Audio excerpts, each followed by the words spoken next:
جیسا کہ اللہ تعالیٰ نے حضرت آدم علیہ السلام اور ان کی زوجہ کو ان سے جو غلطی ہو گئی تھی، اس غلطی کی وجہ سے اللہ تعالیٰ نے ان کو پھر ایک دعا سکھائی، تو انہوں نے اللہ تعالیٰ کے حضور و دعا مانگی تو قبول اللہ تعالیٰ نے فرمائی، کیونکہ اللہ نے سکھائی تھی، ظاہر ہے اللہ نے وہ قبول کرنی تھی، وہ مقبول دعا تھی۔ تو بعض وقت اللہ تعالیٰ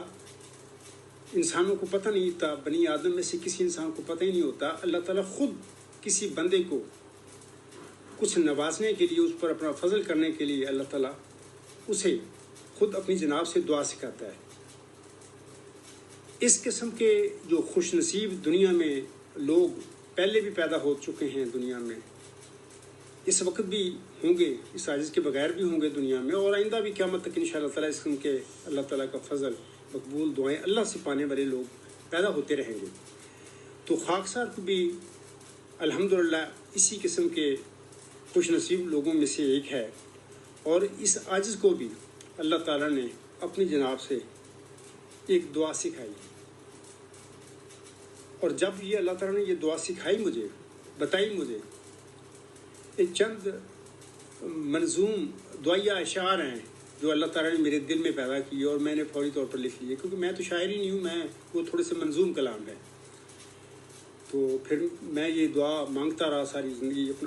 یہ میں دعا مانگتا رہا نمازوں میں، اپنی والدہ صاحب سے بھی کہا کہ اماں جی یہ بڑی اچھی دعا ہے، اپنے دوستوں سے بھی کہا۔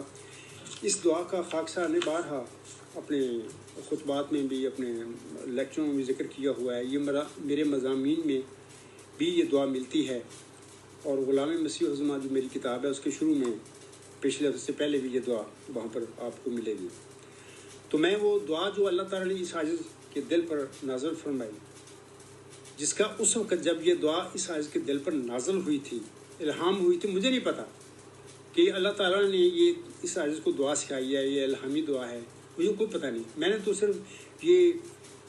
اشعار میرے دل میں پیدا ہوئے تو میں نے فوری طور پر، بڑے اچھے اشعار تھے تو میں نے لکھ لیے۔ تو میں وہ پھر اس دعا کو اپنی نمازوں میں مانگتا رہا۔ تو پہلے میں وہ چند منظوم دعائیہ اشعار میں پڑھ دیتا ہوں آپ سب کے آگے، اس کے بعد پھر میں آگے بات بتاؤں گا۔ تو یہ حضرت آدم علیہ السلام اور ان کی زوجہ محترمہ کو جس طرح اللہ نے ایک دعا سکھائی اور پھر اللہ نے ان کو معاف فرمایا، قبول فرمائی، اسی سے ملتا جلتا یہ واقعہ ہے۔ وہ دعائیہ جو منظوم فقرات تھے وہ اس طرح تھے: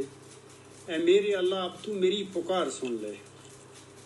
بخشش کا میں ہوں طالب، میرے غفار سن لے، میں گنہگار بندہ در پہ ہوں تیرے آیا، شرمندگی کے آنسو اپنے ہوں ساتھ لایا، گلیوں میں رو رہا ہوں آنسو بہا رہا ہوں، در در کی ٹھوکریں اے مالک میں کھا رہا ہوں، تو پاک مجھ کو کر دے اور نیک بھی بنا دے، اسلام کی محبت دل میں میرے بٹھا دے، ہر آن رکھوں دین کو دنیا پہ میں مقدم،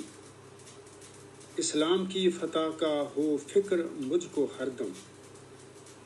اسلام کی صداقت دنیا میں میں پھیلاؤں، شمع ہدایت